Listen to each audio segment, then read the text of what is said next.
Bismillahirrahmanirrahim. Assalamualaikum warahmatullahi wabarakatuh.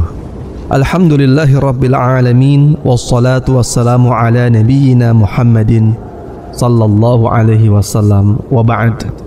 Kaum muslimin yang dirahmati Allah subhanahu wa ta'ala, bagaimanakah perang Uhud terjadi?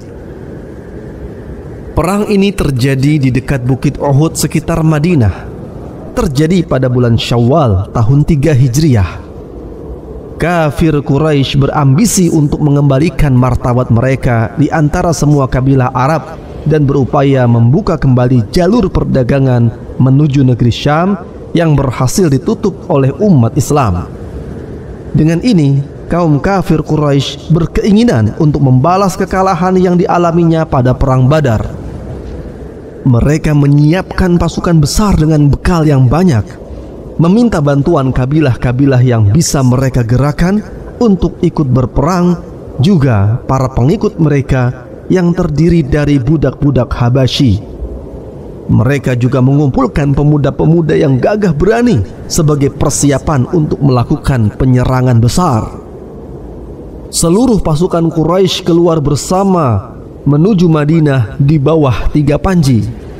Panji yang terbesar dipimpin oleh Thalhah bin Abu Thalhah dengan 3.000 pasukan. Mereka membawa perlengkapan perang yang sangat banyak dengan membawa 200 ekor kuda dan 3.000 ekor keledai.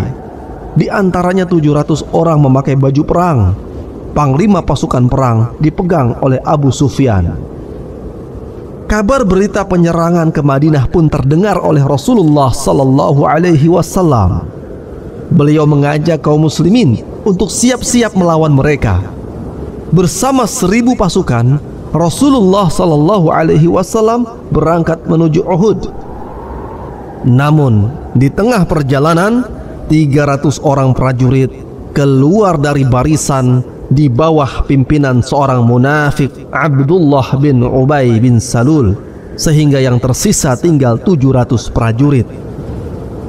Sesampainya Rasulullah sallallahu alaihi wasallam di Uhud, beliau mengatur strategi perang dan beliau menempatkan pasukan pemanah ulung yang berjumlah 50 orang yang dipimpin oleh Abdullah bin Jubair di salah satu bukit untuk menghadang pasukan musuh yang akan menyerang kaum muslimin. Mereka dilarang meninggalkan bukit dalam kondisi apapun tanpa izin Rasulullah sallallahu alaihi wasallam. Saat peperangan berkecamuk, pada awalnya kemenangan didapatkan oleh kaum muslimin dan kafir Quraisy pun lari kocar-kacir. Melihat kekalahan kafir Quraisy itu, sebagian pemanah yang berada di atas bukit turun untuk mengambil harta rampasan perang.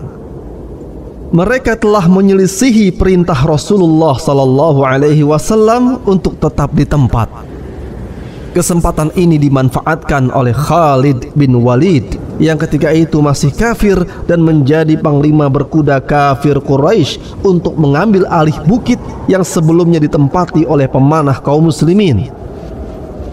Sehingga kaum muslimin pun lari tak tentu arah karena serangan mendadak dari pasukan berkuda Khalid bin Walid.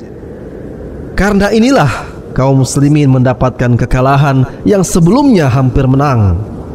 Kaum muslimin yang dirahmati Allah, dari kisah perang Uhud ini kita bisa mengambil pelajaran berharga. Di antaranya adalah bahwa penyelisihan mayoritas pasukan pemanah terhadap perintah pemimpin mereka, yakni Abdullah bin Jubair, dengan meninggalkan posnya, sehingga menimbulkan dampak buruk yang serius, memberi pelajaran kepada kita tentang pentingnya taat kepada pemimpin. Karena taat kepada pemimpin memiliki nilai dan kedudukan yang sangat penting yang akan berdampak sangat besar pada kemaslahatan umat Islam. Dalam surah An-Nisa ayat 59, Allah Ta'ala berfirman, "Hai orang-orang yang beriman, taatilah Allah dan taatilah Rasul-Nya dan ulil amri di antara kalian. Kemudian jika kalian berlainan pendapat tentang sesuatu, maka kembalikanlah ia kepada Allah, yaitu Al-Quran, dan Rasul, yaitu sunnahnya, jika kalian benar-benar beriman kepada Allah dan hari kemudian." Yang demikian itu lebih utama bagi kalian dan lebih baik akibatnya.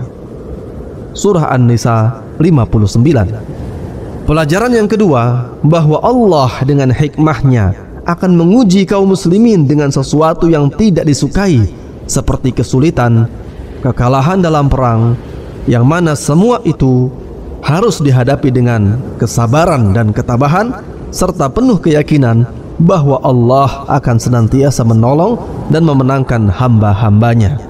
Allahu a'lam.